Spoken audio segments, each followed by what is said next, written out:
So let's go into the middle game. This is where everything really starts. After the opening starts dissipating, you start getting into this gridlock match, right? Where you're butting heads. And it's really the meat of the game. And the important thing, I think, to do in the middle game is not lose focus. Because a lot of people tend to lose focus in the middle game because that's when the game starts getting crazy, and that's where all the game's lost. You know, that's where you can lose the game easily by just getting rid of one piece. You make one mistake, it's over. So, let's see. Yeah, okay, here's another thing. You don't want to move your queen too early. In the opening, you definitely don't want to move the queen. You don't want to move the queen too early. And the obvious reason is you don't want to lose her. She's the most powerful piece. So, let's set up something. Set up like a middle game here.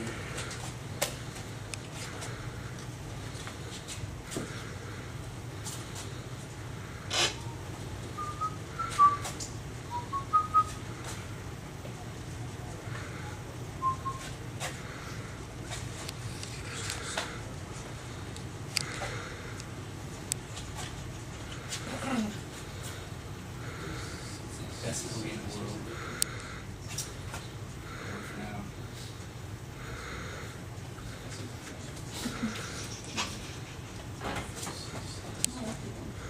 There's some pizza if you want some.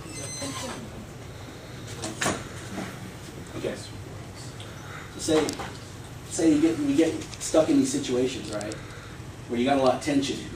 And in the middle game, something's always going to happen. And this one thing that always happens is there's always going to be this one point of focus. In all chess games, you're always going to be looking for this point of focus where you don't want to go because you're afraid of losing a piece, and they don't want to go, you don't want to draw first blood. There's always that tension, right? So you always want to keep aware of that. And sometimes that can be used as a distraction. So if your opponent's trying to go right straight through the middle, you see that and you keep them busy, or her busy, you know. Keep busy while you're trying to go over here. So you're trying to go on the flanks, right, with the bishops. Remember we talked about the bishops? And you want to try to use your bishops, or say you don't want to use your bishops, you got them like locked up or something, you can just start taking pieces. I wouldn't start trading pieces unless it's going to benefit you. So don't do anything in chess unless it benefits you, obviously. So these are just basic concepts that you always have to keep in mind because people lose track of these things. That's how you lose games. You lose track of the fundamentals.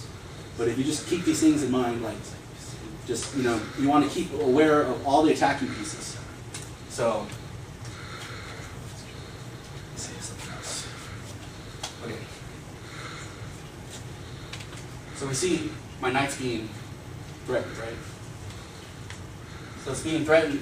So on my move, I just lost tempo. Tempo is an important thing, and tempo is what we talked about when the white side goes first, they get the momentum, right? And then black has to defend. But in the middle game, black has now come back, you see? And now I'm on the defense, and I just lost tempo. And as soon as you start losing at least two moves of tempo, where you start having to run back, you pretty much lost the game, or you're in trouble. Either way. So, see, now I would move, and to demonstrate this, I would have to move, I would move back, and now, you know, he's getting tempo on me because he can move freely without me having to, you know, I had a plan to attack him, and now he's attacking me. Same vice versa. So that's pretty much what I want to look out. You want to look out for things called forks. So let's go over some basic tactics real fast. So like a fork would be, let's see.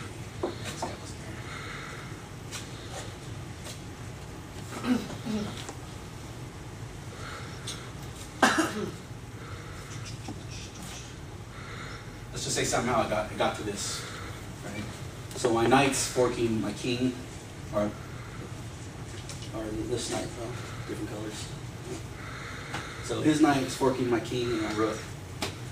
I have no option. I have two options. I can either take the knight, or I have to move my king, right? This is called a fork. Fortunately, in this option, I have my queen. I could just take it without any kind of threat. So that's one option. Now, if I didn't have my queen there, say it was just a square over, I'd lose a rook.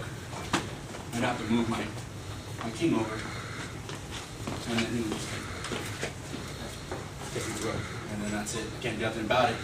Now, that's a fork.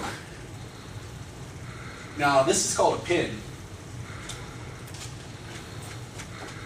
Okay, say we had the same scenario,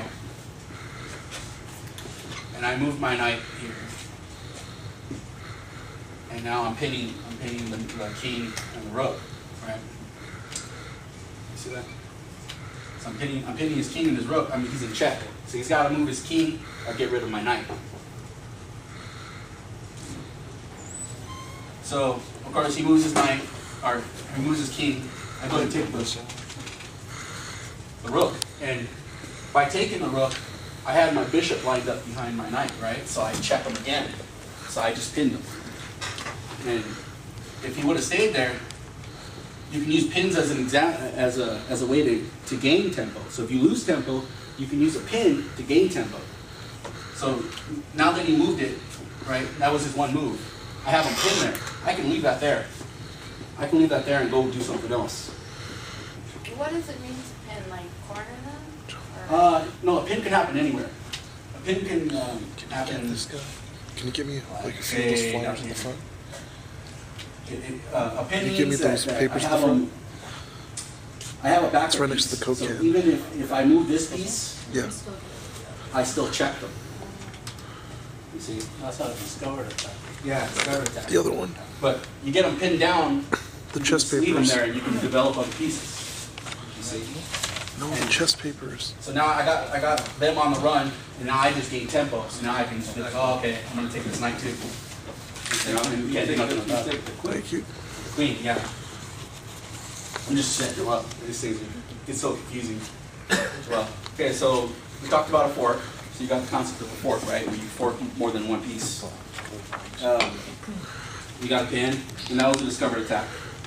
And you say like, hey, surprise, you know, I got this, I took that. And so what else we got? You want to keep the focus point. You don't want to be afraid to trade the pieces. Like I already talked about that. There's not much to it. You just want to develop your plan. You want to develop your plan, and you want to stick to it. I'm going to keep saying that because that's the whole focus of the game. If you have a plan, say my whole plan is to push all my pieces this way, or whatever, to the left of the board or the right of the board. Stick with that. And don't tell your opponent, just stick with it. You know? And you'll be okay with that. The common problems in the middle game is people lose focus. So when you're losing focus, you lose focus in the game, you lose the game.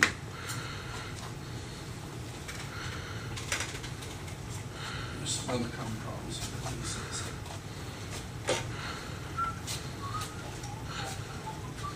Let's get that back in there. Yep, I got that down. Yeah, don't needlessly trade your pieces. If you have a piece that you think you can trade, think out your moves. So if you see a piece that you're like, oh, I can take his knight and give him my bishop. Like, don't do that unless you need to, unless you plan to. You say, well, I'm going to give him that piece, but I gain a piece. Looking ahead in chess is a very good skill. Your spatial reasoning. You know, you can develop this by reading chess puzzles, like the LA Times, or just reading in general, just thinking ahead. And some people think 16, 20 moves ahead. I can really do like 10. Certain positions you might do that, but most of the positions you don't. Yeah. It's like 2 or 3. Yeah, 2 or 3, because you're in situations. Yeah. You got battles with the focal points. Depends how complicated the situation is. And you just don't want to confuse yourself, and you want to just have a plan. That's pretty much it's straightforward, and that's pretty much it. If you want some recommended reading, you can just do some chess puzzles. Chess puzzles are good.